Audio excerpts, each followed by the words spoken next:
First of all, Jodie, many congratulations. You've just won the Betfred Player of the Match. Oh, brilliant, thanks. I didn't know. Well, you can't look too surprised, Jodie. Obviously, with your creation out there today, you had a hand in many, many tries, and it must be really pleasing to get off to a winning start today. Yeah, 100%. Obviously, had to change positions today and jump in the halves, but the girls are just so talented around me. They run such great lines. It makes my job easy. I just need to find them with a pass, and some good tries out there, and Wigan made it really tough for us, especially in that second half. But yeah, really happy to get a win to start the season. An opening fixture, obviously, against the Wigan Warriors is always going to be a difficult start to the league campaign when you're both starting off on, well, exactly the same level footing, really. It must be really pleasing to get that win. Yeah, definitely. I think Saints Wigan derby always had a little bit of spice anyway, like irrelevant of it being the first game of the season. We were both really up for it. So yeah, it's always for us, it means so much to get to play in the stadium in front of all these fans. A Wigan Saints derby, making sure we get the win for them as well, because the support's been fantastic. It was obviously a massive year for you last year, cleaning up with the Challenge Cup and the Super League Grand Final. You got the Challenge Cup last week. Big season ahead of you now, obviously going into the World Cup as well. Just how big is that for you this year?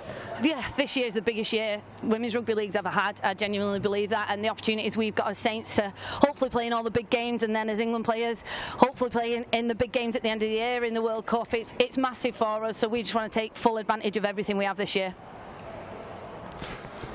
Jodie, thanks for joining us. Many congratulations again. We'll just bring in Amy.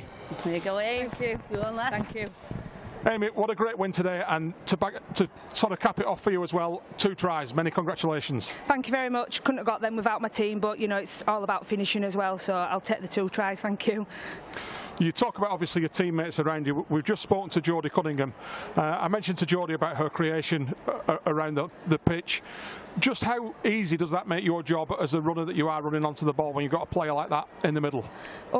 Honestly, it makes me relax so much more, because the player that Jodie is, she draws players, so creates these big holes. So when I'm running in hard, it just makes my job so much easier. And Jodie's really good at controlling it and getting the shape set up that we need to. So for me, it's great playing next to Jodie.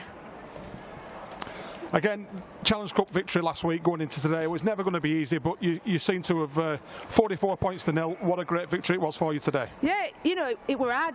The weather's come and it's really nice, and I think we're probably still feeling it from last week. It's been a long week with recovery, with aches and pains, but you know, we've got the win, and we've dug deep under the conditions today, so it's been a great game all over. Amy, congratulations again, and thanks for joining us. Thank you. Georgia, first of all, obviously defeat today, but really tough game against the St Helens. First up, how do you feel after the game? It was a pretty tough game. We knew it was going to be a challenge. Obviously they came out and did what they do best. I think we've got a lot to learn from. We're still learning. We've just got to keep moving forward now, put that behind us and move on to the next game we've got. You talk about still learning, but there was a lot of youth in that team today, which is great for the game, obviously. Just how beneficial is it for players of that age to make the debuts, in particular, against a team like St Helens? Yeah, obviously it's a massive game. It's a big derby. It should mean a lot to them all, and I know it does. In the changing rooms, they're absolutely buzzing. Obviously the nerves are really high, but they're really excited to get out there and play for Wigan. I think massive credit to them all, because they put in a good graft and a good shift, and the quality of girls coming through is just amazing. So it's so good to see the young girls game growing as well, and young girls coming through, which is amazing.